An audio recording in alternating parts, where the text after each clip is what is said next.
Hello guys. Hello guys, ayan. Nagbabalik na naman tayo guys, ayan. Ito naman yung gulay ngayon guys na ipapakain natin sa aso. Yan ay isang kangkong. Ayan, na nilaga natin na may konting alat at medyo may konting tamis na inaluan ko ng honey para sa ganoon hindi siya gaanong maalat. Para yung tamis nung guys, nung ani matikman ng aso. Okay? Kailangan dito guys ay durugin muna natin siya at titiin natin siya ng maliliit kasi hindi kakainin ng aso na buo-buo siya. So kailangan natin yung mabilisan maubos niya yung gulay guys. Yung sumama sa pagkain niya guys, okay? Tapos meron na akong inhanda dito guys na meron na siyang kanin. Ayan. Inaluan ko na yung Inaluan ko na yung pagkain niya, guys, na kanin saka yung pagkain niya. Ayan. Dahil 6 months na yung natin, guys, yung puppy natin. Medyo malakas na rin siyang kumain dahil nga sa resistensya niya, guys, kasi pinapakain natin siya ng gulay. Ayan. Ngayon guys, iiwain ko na yung mga gulay na maliliit. Kaya mamaya-maya papakain na natin sa kanya yung inihanda natin para sa kanyang kakainin ngayong gabi. Ayan. Kaya guys, kung kayo nahihirapan yung mga aso ninyo na kumain sila ng gulay, kailangan dyan guys, magtiyaga kayong liitin yung pagkain ng gulay. Kapag halimbawa naman tomato saka yung kalabasa, pwede nyo naman yan durogin. Para at least mabilisan. Ihalo nyo lang guys, ihalo nyo lang sa pagkain niya. Para naman yung resistensya ng aso guys, lumakas. 'Di ba? Hindi lang kasi ang tao, pinapalakas niya rin yung resistensya niya. Pati rin yung mga pet natin, kailangan lumakas din yung mga resistensya. Ngayon guys, liliitin ko muna, okay? Ayan guys, nadurog ko na siya. Ayan na yung kangkong natin guys. Durog na, ayan no. Durog na. Ngayon, ililipat na natin siya guys. Ita-transfer na natin siya dito sa pagkain niya. Ayan. Kailangan kasi ganyan guys, mabigay natin yung resistensya ng aso para at least lagi silang kumain. Ayan. Ayan guys, so para naman lagi silang magutom guys, okay? Kasi ang iba guys, nakikita ko karamihan sa mga aso na pinapacheck up nila, laging hindi kumakain. Kasi laging pinapakain nila guys ay mga ibang pagkain na halimbawa, pag pinakain mo ng karne, talagang ang hahanapin niya guys karne. Pag pinakain mo siya ng dog food, na halimbawa kahapon pinakain mo siya ng karne, ngayon dog food, maiirapan ka na guys na pakainin siya ng dog food kasi pinakain mo siya ng karne. Okay? Mag-iiba kasi yung panlasa niya guys eh. Mag-iiba yung panlasa niya.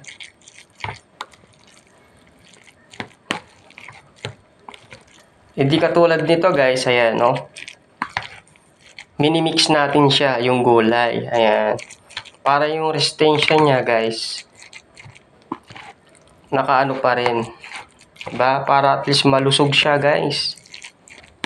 Diba? Malusog na malusog yung pet natin. Ayan. Konting tiyaga lang naman, guys, yung pagpapakain. Parang nagpapakain ka lang din naman ng mga manok. Yung panabo, guys. Yung mga sabongero, guys, ganyan din. Talagang tiyagaan din sa mga panabong nilang manok, 'di ba? Kaya tayo, mga pet natin, mga aso, kailangan din magtiyaga din tayo na kailangan gumaganda rin yung kanilang guys, kondisyon ng kanilang mga katawan. Ayan. Ayan guys ha. Ayan, dahil inalo na natin, puntaan na natin yung aso natin guys. Tapos, ihanda na natin dun sa pagkain niya, dun sa lagayan niya. Para at least, mapakain na natin yung inanda nating pagkain ngayon gabi. Ayan na guys, dito na natin ilalagay yung ano niya guys, yung pagkain ng aso natin. Ayan na guys ha. Ayan. Ayan na siya guys, oh. Nagpapalala na siya. Diba? So sobrang dinatilan natin yung pagkain niya guys. Kasi gusto natin mabusog siya. Ayan. Ayan guys, ayan. Ayan. Ayan, diba? Ayan na siya guys, oh. Oh, kita nyo guys. Mabilis siyang kumain, di ba? Oh, mabilis siyang kumain. Basta't gulay lang yan guys. Mabisa na yan. Mabisa na yan para sa mga aso guys. Gulay lang, ayan. Ayan. Mas nakakatulong sa aso guys yung gulay. Diba? Gulay lang yan guys eh. Wala, inalo ko lang yung dog food, saka yung ano niya guys, yung kanin, saka yung gulay. Wala akong inalong karne dyan. Kailangan kasi dyan guys, tsaga-tsaga lang para naman makakain na maayos yung aso natin. Ayan. Para naman yung sustansyang gusto nating ibigay sa mga aso guys, eh maibibigay natin na maayos. Para naman sila ay talagang matataba, matatalino, di ba? Kasi yan ang gusto nating maranasan ng mga pet natin guys. Ayan, di ba? Ang takaw niya guys, dito nyo, naubos ka agad. Sobrang dami nito guys na inanda ako sa kanya. Ngayon papaubos natin sa kanya. Para naman, ayan o, lakas niya guys, gulay lang yan, no? Gulay lang yan guys, o. Tignan nyo, ninanap-nap niya yung gulay guys, o. Diba, o. Ayan guys, ha, ayan. Lagyan natin ulit guys kasi wala. Ayan guys, so, wala na. Maglalagay na naman tayo ulit. Ayan. Maglalagay na naman tayo ulit ng kanyang pagkain. Ayan o, nagmamadali na siya guys. Kasi gusto niya yung talagang ano, mailagay mo sa kanya. Ayan. Ayan, yan ang gusto niya guys eh. Ayan, pakain natin ulit sa kanya guys eh.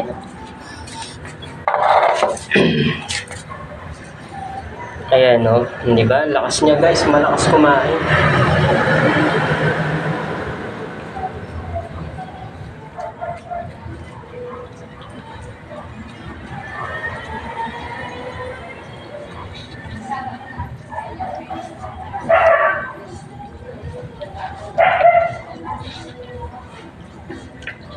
Ang lakas niyang kumain, di ba guys? Malakas siyang kumain. Sobra siyang malakas kumain. Grabe. Nauubos niya guys eh. Minsan nakakalima siyang ano guys, pagkain. Minsan 4 lang yung binibigay ko guys. Pag umaga guys, gatas, saka siguro 3 ganyan lang guys. 3 balik lang para sa kanya kasi medyo kailangan natin ng taba. Ayan. Imbahan ng aso natin. Ayan guys, so gulay lang yan. Gulay lang yan guys. Ito nyo naman, gulay yan. Lakas nyo sa gulay guys. Hindi pa magkakaroon sila ng resistensya dyan guys, di ba? Kaya kung gusto mo magkaroon ng resistensya yung aso mo guys, panatiliin mong bigyan ng gulay.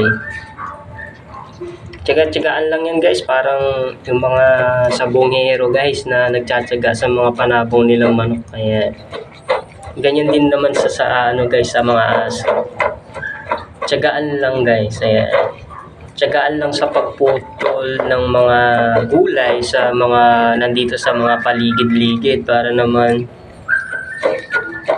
kung ano yung pwede natin maibigay sa mga aso na pwede sa mga gulay, ayan, para makain nila, ayan. Ang lakas niyang kumain guys, grabe. Grabe yan, grabe. Ubus talaga yung pagkain niya guys. Oh. Ubus yung pagkain niya guys, grabe. Oh. Nakakadalawa na.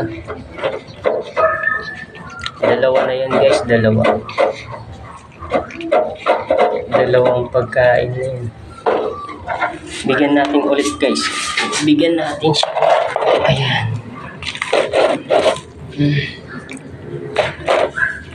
Malakas eh. Grabe. Kumain guys. Grabe.